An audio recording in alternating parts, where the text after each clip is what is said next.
Welcome to Love Your Job, Love Your Life podcast. Today I am welcome Martin Osler.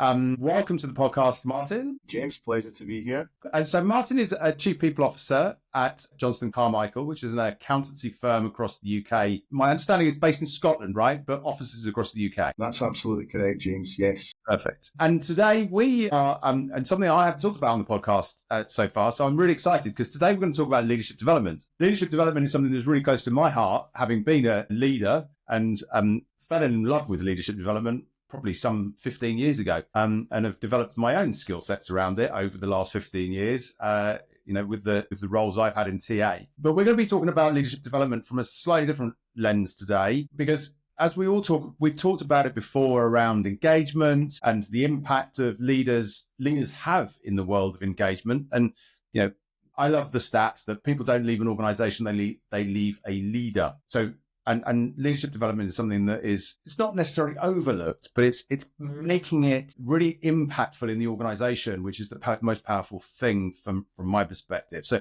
we're going to have an interesting discussion around leadership development. So I'm going to start, Martin, with a really broad question, because we all know that the environment has changed since those dreaded days in 2020, and we're heading towards the 5-year anniversary of that, actually. So lots has changed from an environmental perspective, from an organization point of view. So because of that, broad question to start off with: why do you believe leadership development is so critical in the workplace in the current market that we're in? Yeah. Well, I think that point you made there, James, about leadership development often being overlooked, and I think that is bang on. I would observe from my experience in the workplace that often what we have is the day-to-day job here and learning and development over here. And what we have to get people to understand is it needs to be together in the middle. If we get the learning and development right, then the rest of the business will benefit from that. You mentioned the world we're living in at the moment, and what we see in our business. We have 360 of our nearly 1,000 people who are on a graduate or school leaver pathway in the business. And so we're bringing in a lot of young people every year. And this is a topic that's close to my heart, because I really dislike this sweeping generalization about Generation Z that we have just now, that they're work shy, or they're difficult, or they're not loyal. We have many wonderful students working in our firm, but I think they are looking for something different from the workplace. And my view is that that's a really good thing. We should be challenged. We should be challenged on whether our workplaces are fit for the future. And I think that leadership development is absolutely key to be able to open our minds to the different points of view we have in the workplace and the challenges we face. Younger people coming in looking for different things from work. We also have a lot of older people in the workplace too, who are potentially finding this transition to technology. We hear a lot about AI, maybe finding that more difficult. Again, that's a sweeping generalization. But how do we bring people together in what are a complex set of circumstances? Overlay on top of that what's going on in the world just now. And, I think it could be argued, if not a lack of leadership, very differing and potentially troubling leadership styles. I think leaning into leadership development, James, is absolutely key just now, and we need to get better at it. Yeah. I don't want to sidetrack from the leadership piece, but you've just mentioned something there that is also quite close to my heart. Is kind of this Gen Z coming into the workplace. What have you seen from and this is a bit of a curveball question, Martin, but what have you seen from Gen Z? Because you're saying that they're not work shy, and I don't believe they're work shy either. But what are some of the things that you're seeing that you've had to maybe adapt slightly to, if anything, to support them on that transition into work? Yeah, so we were challenged closer to the end of COVID, where we had people who'd come out of school, out of university, and had a very difficult learning experience, and in many ways an absence of a learning experience and an absence of a social experience as well, which harmed their transition into the workplace. I would say, and this is a personal view, that I think often school does not prepare young people for the workplace. So it's a challenging transition anyway. And I'll give you an example of that. In a previous job, we employed what we call in Scotland a modern apprentice, so on an apprenticeship scheme. And this young person started in our business and in the first week came to me in my office and said, Martin, could I have a word with you privately, please? Of course, and you come. And I'm thinking, this person is not going to be enjoying their first experience in our workplace. We've got a problem here. And he said to me, I've got a meeting with the chief executive this afternoon. What do I call him? I said, what do you mean? He said, well, do I call him Ken or do I call him Mr. Muir? The gentleman was Ken Muir. And of course, young people are coming out of a school environment where everybody is Mr., Miss, Mrs., and into a workplace environment where that is just not the case. And I think, I have a 14-year-old daughter, all of her friends call me Martin. So there are simple things like this that are not helping the transition for young people into the world of work. Another thing we've seen is a lot of young people now don't like to have a telephone call. They don't actually know how to have a telephone call because they don't do that. They Snapchat people, they WhatsApp people. So there's nuanced things like that, but really bigger challenges that we've had, James. So now in an interview, young people will not say to you, the question we used to ask, what's it like to work here? And when do I get paid? What are the hours? They'll ask things like, what's your corporate social responsibility strategy? What's your approach to LGBTQIA in the workplace? What are you doing in local communities? And how can I develop? So we've had to think very carefully about that and change some of our approach to ensure that we're taking on board those views. And we've got a workplace where we're maybe a bit more transparent about the issues young people are facing day to day. The other one that I'm sure listeners will be very familiar with is that young people don't seem to have the same constraints as we do about talking about salary. So there's a lot of, what are you earning? I'm on, £500 less than this person. And I think that's a good challenge as well around pay transparency and all of that debate going on just now. So lots that I think is really important in developing the workplace. Yeah. And I think there's some really great points in there, and that will help with so many things and so many issues that organisations are facing, whether it be gender pay gap, whether it be, what is the best approach from is it office, is it home, is it work? They seem to be much more open about sharing things rather than just doing what they're told to do, which is brilliant.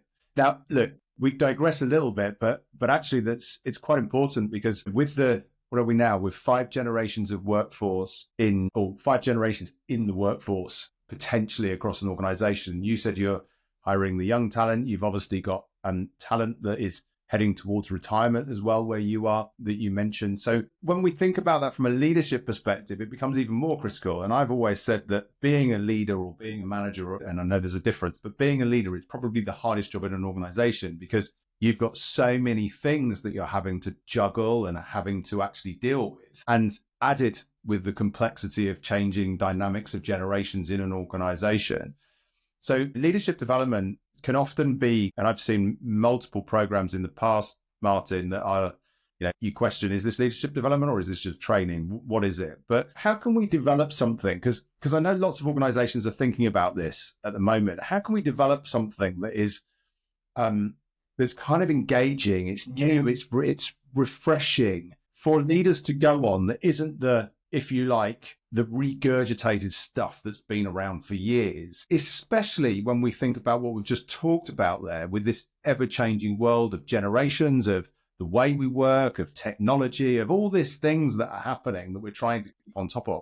That's not even, I'm talking about AI, which I know with the conference that we were at was a massive conversation in itself, but how can we develop something that is much more engaging and refreshing for leaders, either established leaders or also new leaders? Because I see a lot of conversations that I'm having is people aren't necessarily wanting to go into a leadership role anymore because they see the pressure and the strain that it has on them. So, that's something else that we need to add into the mix. But what's your views on how we do that and make something more engaging and refreshing and new for people? I think that's a really important point around the stresses of senior leadership positions. At Johnston Carmichael, we talk about everyone being a leader of their work and their learning. So we talk about having a leader culture as opposed to a leader follower culture, where people come with problems. We ask people to come with solutions and take responsibility. I think it's a helpful message because we're encouraging people to be leaders day to day, and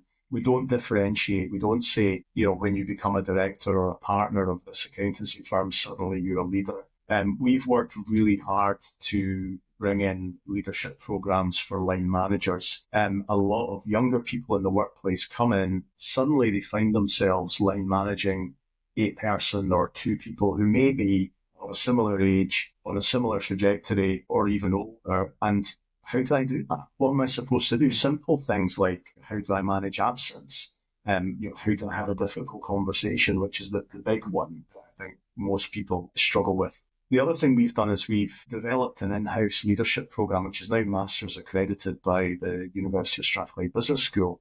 But we've brought in a lot of outside speakers into that program. I think a lot of businesses have echo chambers. They don't have a diversity of thought around what's going on in the rest of the world. One of the best speakers that we've brought into that program is a gentleman who was a senior firefighter in the Scottish Fire Service, and he talks about the difference between leadership and management. So from the fire service perspective, you're in the fire station, you're managing the food for the people, you're cleaning the vehicles, and then suddenly, boom, you're out at a fire where lives are at stake. And he talks about needing that agility in your thinking as a leader. And we found that very successful in just making people think differently about what leadership is. We have a lot of peer-to-peer conversations. So let's talk about what is challenging you in the business and how can, actually, you're maybe working in a different office in a different part of the business, but you're having the same leadership problems.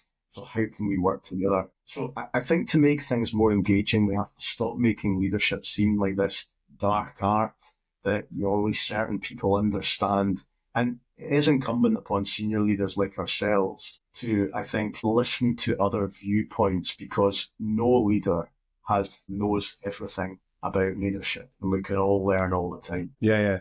And that's an interesting point. So when I think about some of the environments that I've worked in, people talk about leadership and you should do this and you should do that. But often then when you look further up an organization, and I don't know whether you've seen this, Martin, throughout your career, do the C-suite, do the senior leadership teams in organizations, do they really walk the talk when it comes to this stuff? And therefore almost set the bar and the benchmark for people to look up to. One of the questions I ask people when I'm doing leadership development with them is, who is your best boss and why were they your best boss? And invariably you get that because they walk the talk, they're inspirational, they're all the great things that you would expect them to be, because that's why they're your best boss. But then you look across the organization, you look at other leaders and you're like, you're telling us to do this, but you're not doing it. Have you seen that, or have you got any views or thoughts on it? I think that's in every organisation. The critical thing is that you address it and you do something about it. We have 2 values that I think are really powerful. One is standing in other people's shoes. Yes. So being able to think about, how does this feel for someone else? The other one is doing the right thing. And we have a little story that we add to this called the shopping trolley test. And we say to people, when you get your groceries at Tesco or Asda, of course, there's other supermarkets, James, we should say, you wheel your trolley out to the back of your car, and you open the boot and you put your groceries in. What do you do with the shopping trolley? Are you that person who walks it back to the house that, where you store all your shopping trolleys, or are you the person who just chucks it to the side? And doing the right thing, even when nobody else is looking, I think is a really key value to consider as a leader. So, yeah, I mean, we do see this, but the critical thing is that you need to do something about it and have these challenging conversations. Yeah. And I love that. I love that element of putting yourself in somebody else's shoes, because that is often when I've worked in organizations and you look at hierarchical leadership, sometimes decisions get made at the top and then they don't actually think about the consequences of what does that actually mean for people further down the organization. And people further down the organization often don't say anything, do they? They kind of keep their lips shut and they just do because that's what they've been told to do. But very often it can be. I think that's a really key point. And part of our leadership program, we have a session at the Strathclyde Business School, but it's a session on distributed leadership, which is exactly what you're talking about. And part of that lecture talks about people in other countries in Europe in feedback surveys say they are much happier in their workplace than we do in the UK. And why is that? And it seems to be that the reason for that in European countries is that there is more involvement of people in decision making. People are able to change the role what they have, add things to their role, innovate a little bit more than we do in the UK, where we're quite hierarchical. So, easy for me to say. So I think that distributed leadership thing is really important. And we try and do that where we can. It's easier said than done, but it's not just the people survey once a year. It's about truly involving people in change, whether that's focus groups, whether it's actively listening to them in regular calls, whatever it might be. But it's a really important point you make there.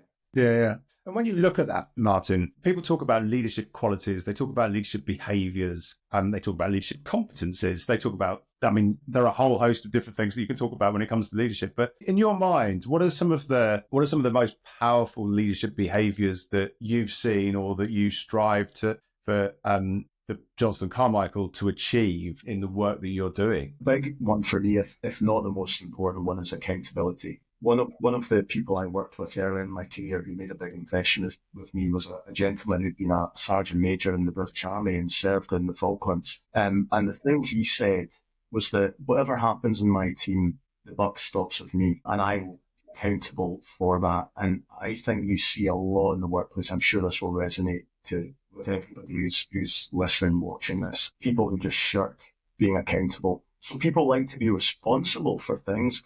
Give me more responsibility. I want to grow my job. I want a promotion. But hang on, you want me to be accountable for that? No. So accountability is absolutely key. When you talk about accountability, Martin, because it's an interesting one, because accountability can mean lots of different things to lots of different people. So what you're talking about is accountability for the actions of the team and that person is leading, or the function that person is leading, or the business that there's accountability of that person's function that you're talking about, rather than putting accountability on others and getting others to be accountable for the work. Absolutely. And how many times have we seen this? And we've all worked with people like this who might be leading a team that we're working in, and everything's fine, and then something goes wrong and the fingers start pointing. Who's taking the blame for this? Now, within a team, it's fine to sit down and say, look, what went wrong here? And that's really important that you have these regular debriefs. How did we get on in that project? Well, this wasn't so good. This was absolutely brilliant. And then it's sitting down with an individual who may be struggling in the team, who maybe made that wrong decision, and say, look, how did this happen? How can we support you to make sure it doesn't happen? But as the leader of the team, I head up the HR team at Johnston Carmichael. I am accountable for that.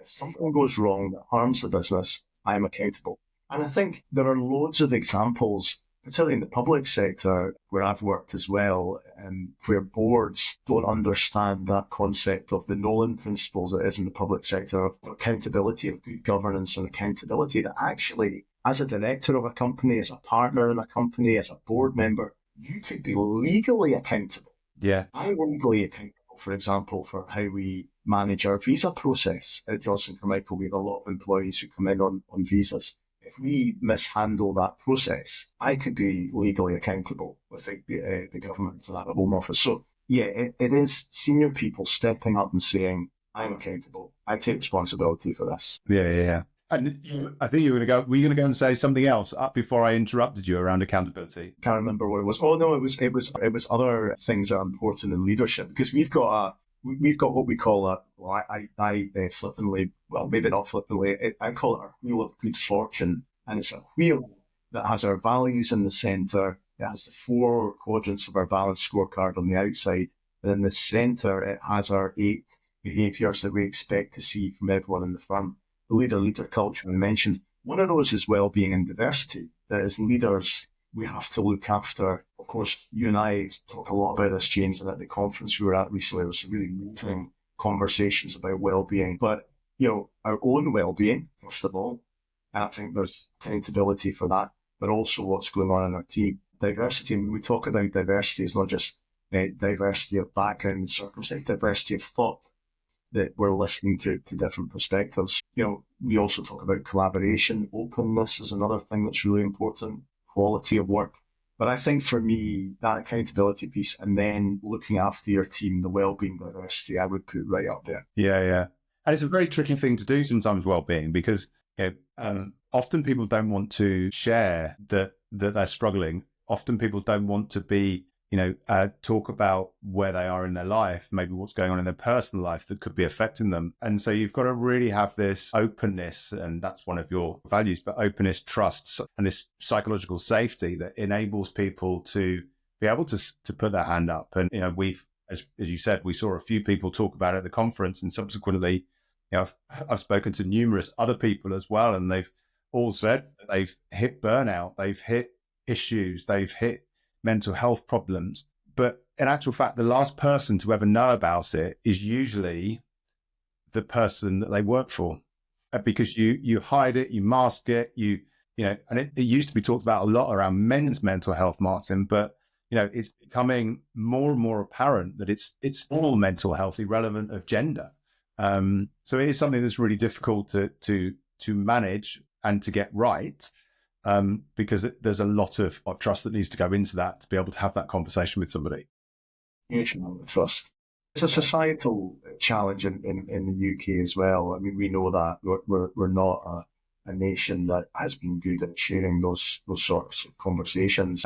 But I think in the workplace, it's a really difficult line. There was some interesting posts that I read on LinkedIn by someone who was talking about this issue with particular reference to HR professionals. And there was someone who said, I'm finding it really difficult in my job as an HR professional because I'm hearing so many of these difficult experiences that people are going through and it's affecting my mental health. And someone had posted in response to that and said, but should HR really be getting involved in mental health conversations that they are not qualified, they're not mental health professionals or medical professionals, to have those conversations? And it's a really interesting point, I think.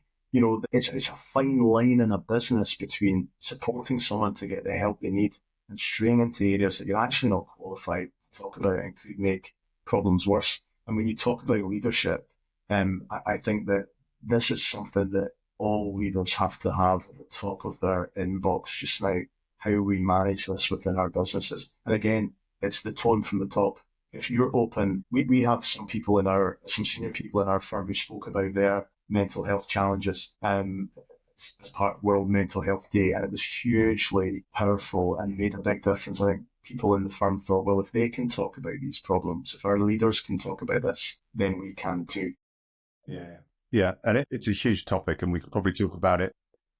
Talk about it all day, but it's I talk about it a lot, as you know, because I spoke about it at the conference. But for me, it's about actually understanding that there is more to people than just work. And often a lot of issues derive from not doing the things that you love outside of work.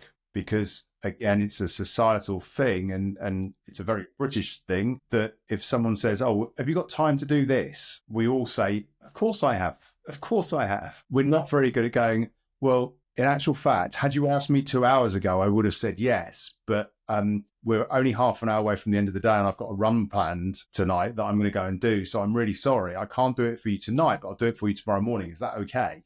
People don't have those conversations. No.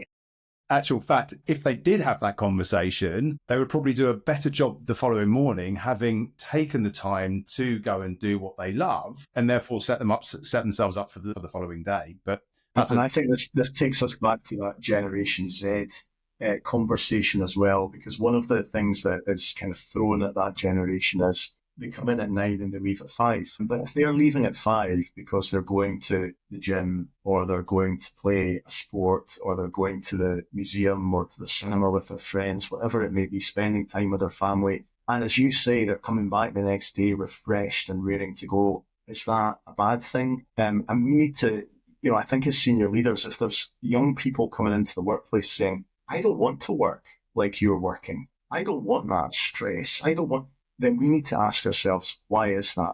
And what do we need to change? Yeah. Martin, we could probably talk about this for hours. As we said, we probably could at the start.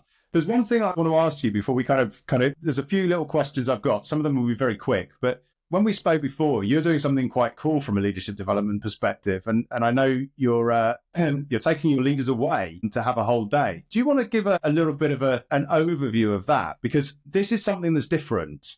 And it's something that I know will create real engagement within the community. So do you want to share what you're actually doing at Johnston Carmichael from a leadership perspective and where you're taking your leaders? So we are running a program just now for the Moore Global Network, of which we're a part, and there's several UK firms that are part of that Moore Global Network, and we're running a leadership program for them. One of the things we're doing is we're taking them for a day to the Red Bull Formula One HQ in Milton Keynes, where we're going to talk about high performance.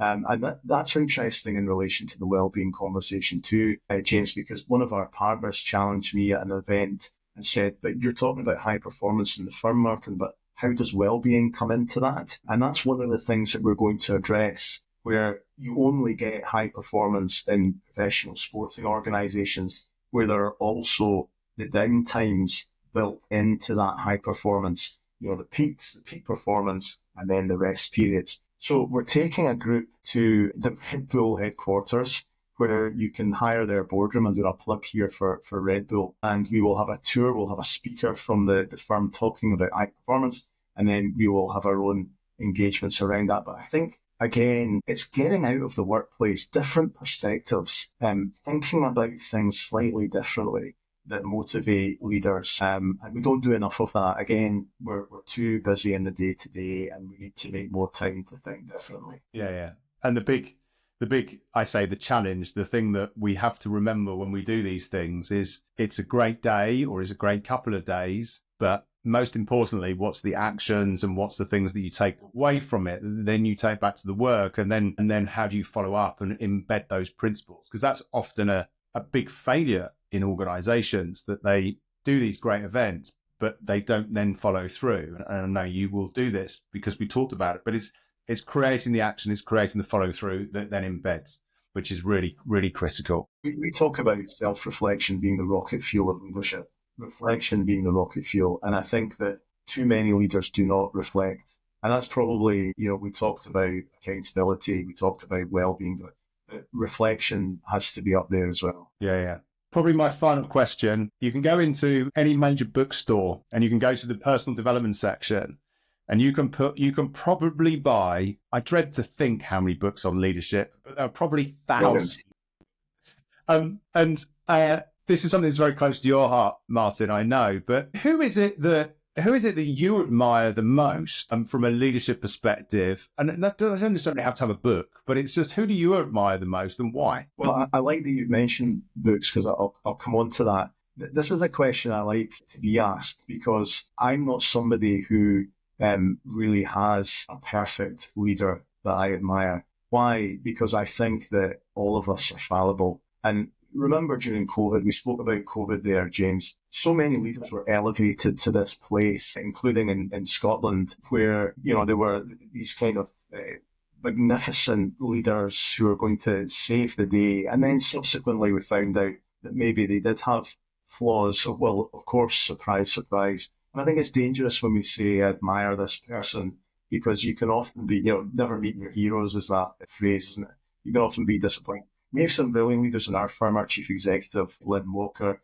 I mentioned the Moore Global Network, Anton Colella, who's the chief exec there. These are people who are real evangelists for leadership and supporting people, and it's partly why I've been able to do what I'm doing in the firm. But we spoke about books. There's a book sitting behind me here called Ego is the Enemy, and by Ryan Holiday, which is a tremendous read. Ryan Holiday was someone who made a lot of money and then lost it very quickly and realised that actually it was his ego that had got in the way, and he went about working out how to be better in that sense. And I think reflection, and if you reflect, most of the challenges that we have in the workplace are around egos. So Ego is the Enemy, good book to read. Yeah, I like that. And Ryan Holiday's definitely someone who I would admire in a leadership sense. Very good. Martin, it's a great place to close, I think. So, this has been fascinating. We've talked around so much here. I'm looking forward to listening back myself to pick out some nuggets of information. So thank you very much for joining me. It's been an absolute pleasure. I always say this to everybody that joins me on the podcast. If anyone is interested in talking to Martin further, I will put his LinkedIn profile in the comments on YouTube so you can click through to Martin, connect with him, pick up a further conversation. Martin, look, we could talk about leadership, we could talk about engagement, we could talk about Gen Z for hours and hours and hours. It's been an absolute pleasure. Thank you for joining me. I hope you've enjoyed it as much as I have. I have. It's been excellent, James. Brilliant. Thanks a lot. And thanks for listening.